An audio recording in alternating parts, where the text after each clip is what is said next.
ጆኖሳይድ ንዝቀጽል ሓይሊ ከዓ ኩሎ ጆኖሳይድ ዝቃወሙ ሓይልታት ኣብ ከባቢና ዘለዉ ወዱ አሜ ራያን ተሳ ኢትዮጵያ ሂደቶተ ቲፒኤልኤፍ ዳንጋ ጨብሱን ናኖ አፋር ሴነኒ ገንዶ ተጃ ቀበተን ረቲ ተርካንፊ ፍረቴ ቲፒኤልኤፍ ጉዮታ ሙራሳን ዱራ ጃርሶሊ ቢያቲኑ ተከደተሙ ጃርሶሊ ረደርቤ ኡመታ አፋር ረቲ ወረረ በኑንሳ ኒያደተማ ሞቱማ ኤርትራ ወጅን ታውን ወራነ በኑፍ ቆጳ ከንቱሬፊ ከንጅሩ ቲፒኤልኤፍ ሜሻሌ ወራና ጉርጉዶ ለፈኬሳ ከነዋለታ ቱሬ ራያን ተሳ ኢትዮጵያ ተርካንፊ ድሮኒ ረቲ ፍረቴራ buufanni waraanaa fi iddoowwan leenjii waraanaa gammoojjii Tigraay naannoo Affaaritti dhiyootaan dirooniin daaraa ta'aniiru.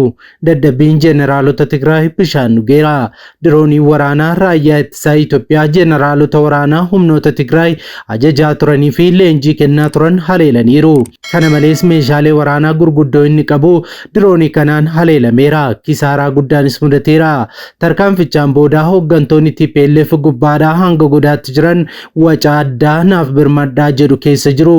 Milishoonni Affaar weerara jeneraalaa TPLF irraa isaan irratti ka'ee qolataa kan turan yommuu ta'u nagaa kan jibbee fi yeroo hundumaa uummata Itoophiyaa gooluurraa boodatti kan hin jenne TPLF amma rakkoolfata keessa jira. Waraanni Itoophiyaa dandeettii fi humna waraanaa Afrikaa irraa Gibxii fi Aljeeriyaatti aanee sadarkaa 5ffaarra jira. Dirooniiwwan waraanaa badanii balleessan biyya Itoophiyaa keessatti oomishachuus jalqabeera. Ji'oottan darban sadan keessatti qofa diroonota waraanaa 300 oomishateera waraanni Itoophiyaa. Kana malees jeettiiwwan waraanaa Su-35 jedhamanii fi oomisha Raashiyaa ta'an addunyaan bitachuuf toora galee eeggatu ja'a bitatti jirti Itoophiyaan. Kanaanis biyyoota Afrikaa keessaa Aljeeriyaatti aantee biyya lammaffaa Su-35 jedhamu bitattee taatee jirti. TPLF maanguddoota Tigraayin deeggarame Kilaashi dulloomaa baatee humna biyyaa hamma kana ga'uun morkataa jira. Kana malees waraanni Eertiriyaa gara daangaatti siqaa jiraachuun kan ibsame yommuu ta'u, Gibxiinis akkuma Eertiriyaa Itoophiyaa irraa kuttee hojii ishee Tigraayittis ittuma fufteetti. Muummichi ministeeraa Itoophiyaa fi jeneraalonni waraanaa biyyatti TPLF waliigaltee Piriitooriyaa yeroo cabsu akkasumas ergamtuu diinaa ta'e yeroo biyya jeequu teenyeen ilaallu garuu ni obsinaa obsichi garuu daangaa qaba jechuudhaan dubbataniiru. Ta'us garuu TPLF qaanii guddaa keessa galeera. Waraanni isaa naannoo Affaar seenee gara booddeetti deebi'uun ibsameera. Waraana TPLF Affaar seenee lolaa ture keessaa hidhattoonni lammummaadhaan Eertiriyaa ta'an akka jiranis ibsameera. Ta'us garuu ammas badii isaanii irraa utuu hin baratin gocha shororkeessummaa isaanii yaalaa jiru hidhattoonni TPLF. Tarkaanfii waraanni Itoophiyaa dirooniin buufata waraanaa TPLF irratti fudhatee ilaalchise BBC'n odeeffannoo amanamoo qabatee baheera. Ofii kaaba Itoophiyaatti maaltu ta'aa jira bal'inaanis biraan geenya.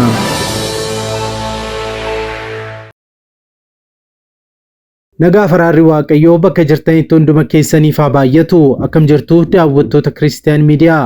Odeessa wayitawaa yeroo kanaaf isiniif qindeeffanne isin biraan ga'uuf qabannee dhiyaanneerra hamma xumura qophii keenyaatti nu wajjin turaan affeerraa keenya. Yeroo jalqabaaf gara chaanaalii keenyaatti kan dabalamtan subscribe gochuun mallattoo beelii sana fuulduratti isinii dhufu haala tokko tokkoon ol kan jettu rakkaadhaa like shares godhaa yaada keessan saanduqa yaadaa keessatti nu qoodaa.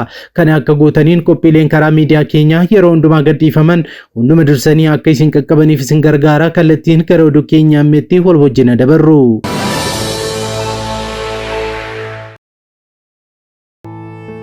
Video kana like gochuudhaan jalqabaa. Mootummaan waliigaltee Piriitooriyaa cabsuun miseensota humna Tigraay irratti haleellaa diroonii raawwate jechuun addi bilisa baasaa uummata Tigraay TPLF himate. TPLF ibsa baaseen akka lakkoofsa Itoophiyaatti jimaata onkoloolessa 28 bara 2018 bakkee naannoon Tigraay naannoo Affaar daangessutti haleellaa raawwate jedheen miseensota humnoota Tigraay fi jiraattota irra miidhaan qaqqabuu ibse. Dhimma kana irratti gama mootummaa federaalaatiin wanti jedhame hin jiru.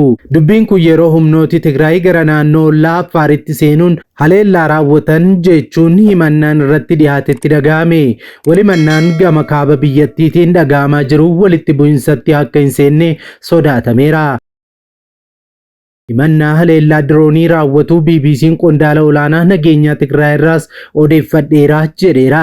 Qondaalli kun akka jedhanitti haleellaan kun buufata waraanaa bakkee daangaa naannoo Tigraay fi Affaaritti dhiyoo jirutti raawwatame. Torban kana naannoon Affaar ibsa baaseen humnoonni Tigraay daangaa ce'uun haleellaa raawwachuu fi miidhaas geessisuun himateera. Naannoon Affaar ibsa baase keessatti bakkeewwan humnoonni Tigraay to'atan jedheera. Lammiileen nagaa fi jiraattonnis qeerraa buqqa'uu eeree jira.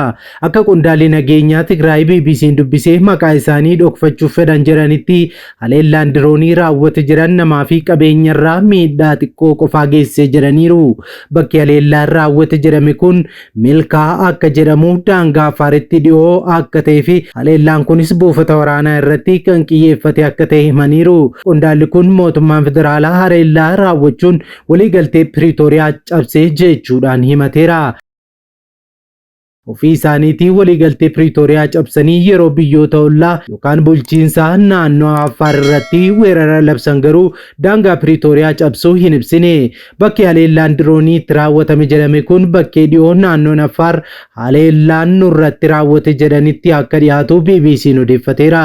Gama kaaniin TPLF ibsa isaa keessatti bakka haleellaan raawwate maqaa hin dhoofne ta'us hawaasni idil-addunyaa walitti bu'iinsi haaraan akka hin kaane gahee ofii akka gumaatu waamicha dhiyeesseera. Gabaasni haleellaa humnoota mootummaa fi humnoota Tigraay gidduutti gabaafame erga waraanni lubbuu lammiilee hedduu galaafatee booda yeroo jalqabaafidha. Waraanni kaaba Itoophiyaa waggaa lamaaf Tigraayitti eegalee boodas gara Amaaraa fi Affaaritti ce'ee waliigaltee Piriitooriyaan dhumarratti nagaan bu'e.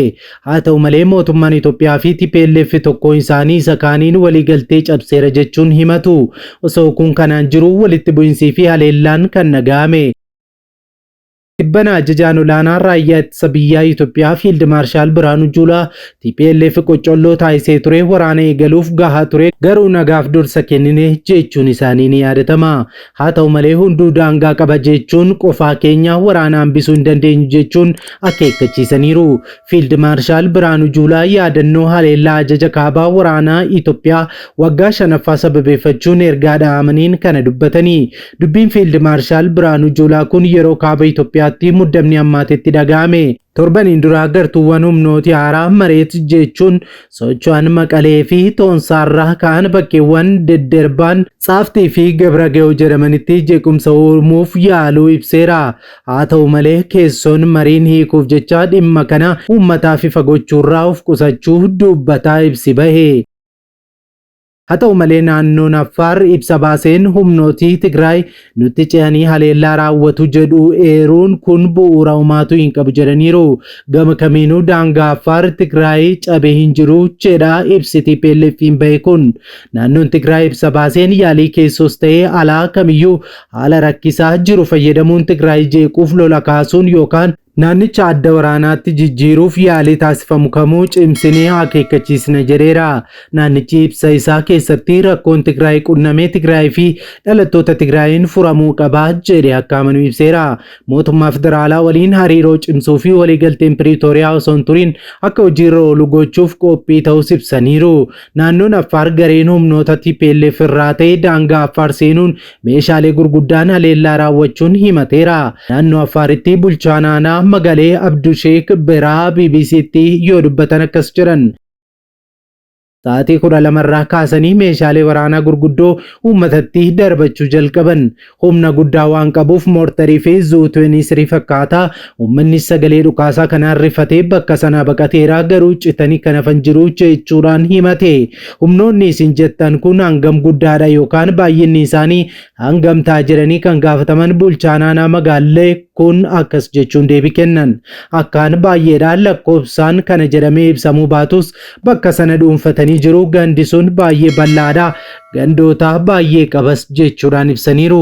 Gandoota 6 kan ta'an qabatamaniiru. Naannoo Affaar keessaa kiiloomeetira 15 ol cabsanii seenaniiru. Gandoota baay'eetu qabame jechuudhaan ibsanii. Ammallee yaaddoon jira fuula duraa isaan kan lolu waan hin jirreef malee waan dhaabbatu miti jechuudhaan yaaddoo qabaachuu ibsanii turan. yoo humni dabalataa bakka sanatti bobba'ee jiraate kan gaafataman qondaalli kun akka hin jirre simaniiru. Lakkii milishaa fi uummata bakka sanaa jirurraan kan hafe nuti humna gara sanatti bunnee hin qabnus jedhaniiru. Uummata baasuu irratti hojjetamaa jira malee hanga ammaatti humni gama naannootiinis ta'e federaalaatiin garas geeffamee hin jirus jedhaniiru. Wanta ta'e garuu ibsineerraa waraanni akka hin jalqabamneef jedhameeti natti fakkaata. Hanga ammaatti humni gara sanatti bobbaafamee hin jiru jechuudhaan dheengadda ibsan.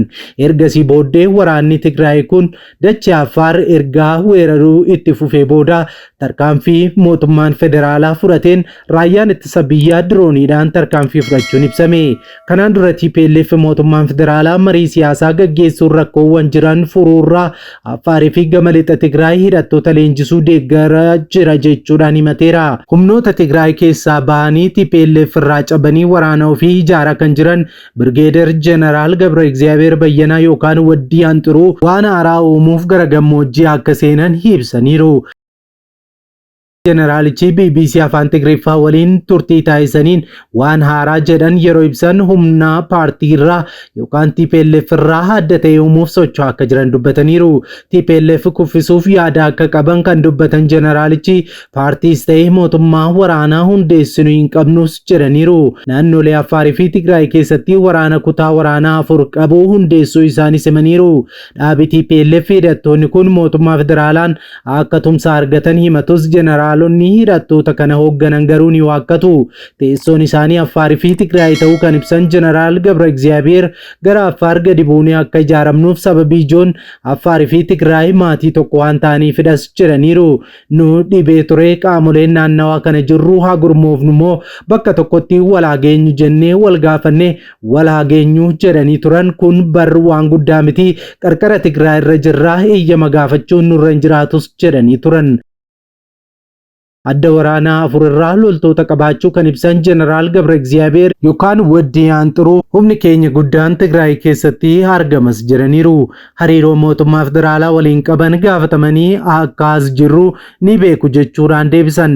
Deeggarsi argatan tokkollee akka hin jirres cimsanii ibsaniiru. Miseensa TPLF duraanii kan ta'anii fi bulchaa yeroo naannoo Tigraay kan turan obbo Geetaachoo Raddaa gareen TPLF ajandaa Shaabiyaa hojiirra oolchuun mootummaa federaalaa walitti bu'insa galchuuf gama Affaariin qoccoolloo raawwachaa jira jechuun ibseera. Obbo Geetaachoo Raddaa hooggantoonni waraana Tigraay Fissaa Minjuusii fi Yohaannis Mediid jedhaman hojii walitti bu'insaa kaasuu jalqabdan dhaabaa jechuunis akeekkachiisaniiru. Obbo Geetaachoon gareen hooggansa TPLF kan isaan garee boodatti hafoo jechuun waaman waliigaltee Pretooriyaa diiguuf tuttuqaa hedduu raawwachaa jira jedhaniiru. Garuu mootummaan federaalaa deebii kennuurraa of qusateera. Garichi mootummaa federaalaa walitti bu'insa keessa galchuuf gama Affaariin rakkoo uumaa jira. Kunis ajandaa ajajaa isaanii Shaabiyaa hojiirra oolchuuf kan raawwatamaa jirudha jechuun ibsaniiru. Eertiriyaan garuu Itoophiyaan rakkoo qaxanaa gaanfa Afrikaa keessatti uumaa jirtu balleeffachuuf jecha qubanatti qabdi jechuudhaan himata ishee irratti kaa'u kana ni waakkatti. Obbo Geetaachoon ofii isaanis yeroo waraana Tigraay waggoota 2 oliif gaggeeffamaa ture sana hooggantoota TPLF amma qeeqanii fi boodatti hafoo jedhan waliin waraanicha gaggeessaa turaniiru. Waraana kakaastee gidiraa fi ajjechaa uummataa ofirratti affeeruun gantummaadha kan jedhan obbo Geetaachoo Raddaa humni ittisaa Tigraay TDF fi humni nagaa Tigraay TPF Tigraay fi Affaar keessa jiran fedhii Shaabiyaa galmaan ga'uuf wallabdee keessa seenuu hin qabanis jedhaniiru. Gareen Affaar keessa manneeffatee humna TPLF irraa citee bahee yoo ta'u gaggeessitoota TPLF mormaa. Obbo Geetaachoon kana haa jedhan malee qaamoleen lameenuu ergama Shaabiyaa yookaan hariiroo isaanii waliin qabaachuu ibsaniin beekanii. Namni waa'ee Tigraayiif yaaduu fi dhimmamuu waliigaltee Pretooriyaa waggaa 3f deemu eessa ga'ee jedhee gaafachuu qofatu gargaara jechuudhaan obbo Geetaachoo Raddaas dubbataniiru. Himannaa naannoo Affaar irraa dhaga'ame kana qondaalli naannoo Tigraay haalaniiru. Nuti walitti bu'insa bannee akkasii hin qabnu, qophii akkasiis hin qabnu jechuudhaan ifatti haalan. Haa ta'u malee ergaa raayyaan ittisa biyyaa Itoophiyaa tarkaanfii dirooniin irratti fudhatee booda tarkaanfii dirooniin mootummaan federaalaa irratti fudhate kanaaf waaca kaasaniiru. Inumaayyuu humnoonni Affaarii fi humnoonni lafa bilisaa Tigraay irraa deddeebiin nu tuttuqaa jiru jechuudhaan simataniiru. Haa ta'u malee bulchaan aanaa gama Affaar humnoonni Tigraay irraa dhukaasan jedhaman garuu kiiloomeetira 15 daangaa Affaar keessa seenuu fi gandoota 6 akka qabatan ibsaniiru. Waaqayyo biyya keenyaaf nagaa irraa fi dachaa dhuma hin qabne nuuf haa kennu.